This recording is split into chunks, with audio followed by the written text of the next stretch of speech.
promoting and supporting some of the cornerstones of the American experience. It's all about family, faith, and freedom. Now let's get back to the Curtis Report with your host, Barry Curtis. Thanks, and welcome back to the Curtis Report. Before the break, we were talking about this radical, leftist, feminist ideology movement, folks. And, and it's really a religion. They are the most intolerant group of people you've ever want to meet in your entire life. Have you ever sat in a room, and if you did, I mean, you'd remember it. I mean, it'd be quite an experience. I mean, it would be something that probably fairly traumatic. It sat in a room with 2 or 3 liberal feminist, radical women, and just listen to them and talk to them. I have before. They just hate men. They hate everything about men and boys and masculinity and who we are, who we naturally are. What goes to the core of our DNA, they hate. And they hate with a passion. And they want to destroy it. And as I continue to say, the aim of radical feminist leftist movement, is not to divide men and women. It's not to divide the sexist, but it's to eliminate the differences. And how they eliminate the differences, they eliminate the masculinity role of a man or boys.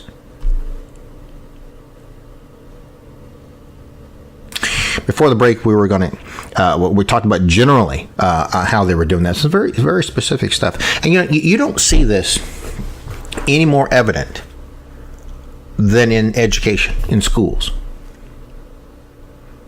That is the most. I mean, and if you look at school boards around the country, if you look at this teachers union, they are filled with Nazi type feminist liberal activists. It is a religion for these people. Look at these folks. Look at these teachers unions on a national level. They are filled with the most radical, bizarre elements that you've ever want to see in your life. It's in the school system on a national level. And attacking boys in the school system. They want to emasculate. They want to take away the masculinity of young boys in school. Their position is the dominant way that little boys act in school, the dominant behavior of little boys in school is prohibiting little girls from getting education. That's their point. That's what they're saying. That's what they want you to believe.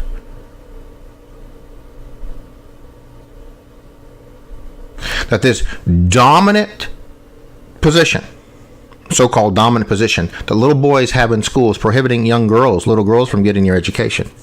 And you'll hear these radical leftist ideologues, these feminists, talk about this all the time with absolutely no scientific evidence to back it up. In fact, there's evidence to back up other things. Is the AAUW and their lobbies is who's doing this.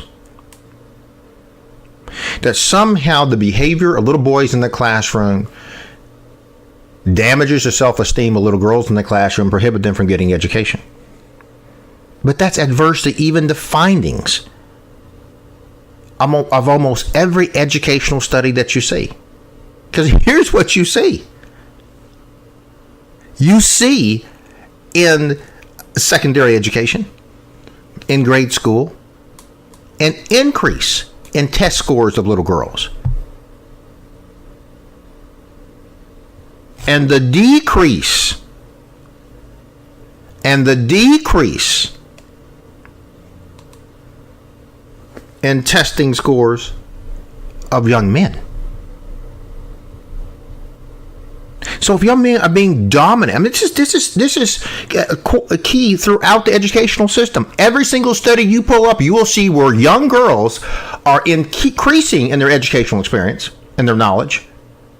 And in fact, it's young boys who are having trouble in school.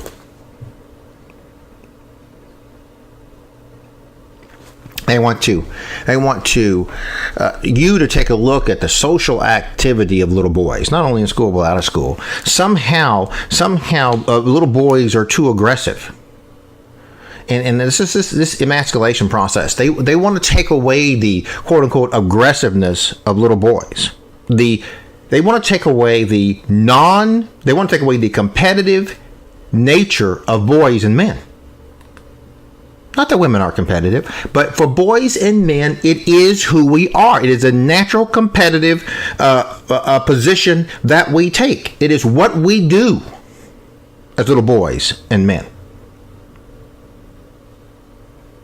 They want to take away our toy spears and our toy guns. They want to take away our footballs and our baseballs and our hockey sticks, and they want us to play with dolls.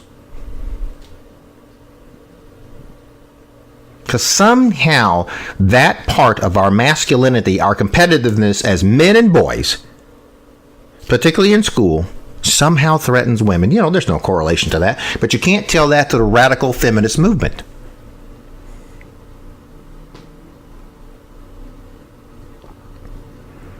You know, to eliminate that competitive nature of boys, to eliminate that, disregards the true nature of boys and men.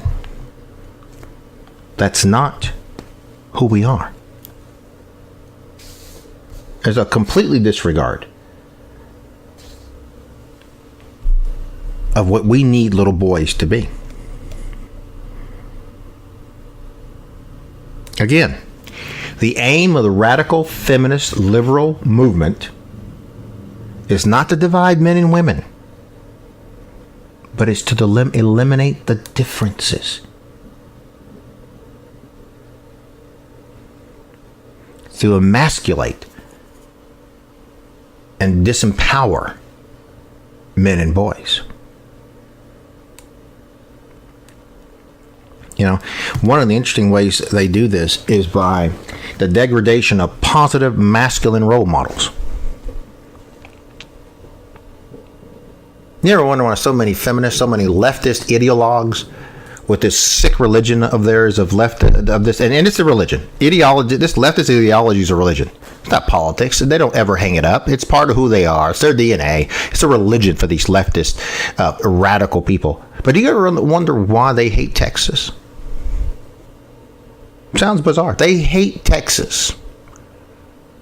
Has a lot to do with that cowboy spirit. That John Wayne type of attitude. That's the core and the essence of who we are. That independent, can-do, masculine, gun in hand, warrior spirit, hunter mentality. Protect the family, protect the women and children. That humbleness, they hate. They hate that. From the wearing of the holster and the gun to the working in the fields all day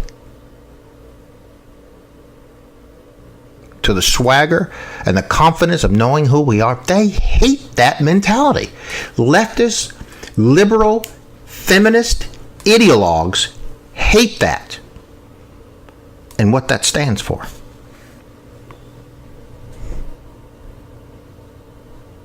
It's truly amazing and remarkable.